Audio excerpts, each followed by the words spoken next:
ปูใกล้ๆมันเป็นตีนนั่นแหละ ในการมันอ่ะตัวบักหลง โอ้ยการคือสาวไปยังเรามาลองต่อนี่ยังเยอะ นี่ นี่ลองเอาตัวไปนี่นะ กระปูนิ่มนี่กระปูนิ่ม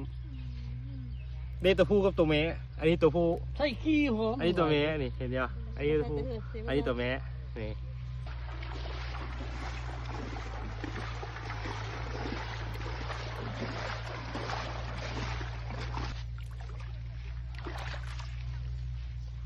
เป็นตีนเลย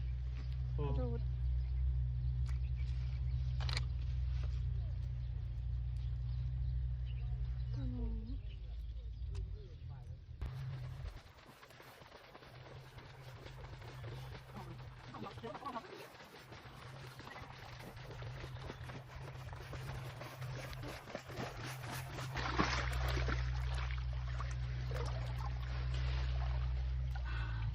ปุ๋ยละ ปล่อยมันไปให้มีที่ใส่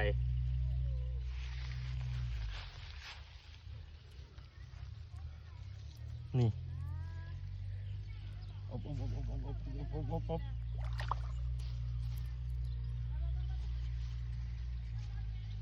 บตะกล้องเห็นยี่บ่ นี่ถ่ายมากแล้วเนี่ย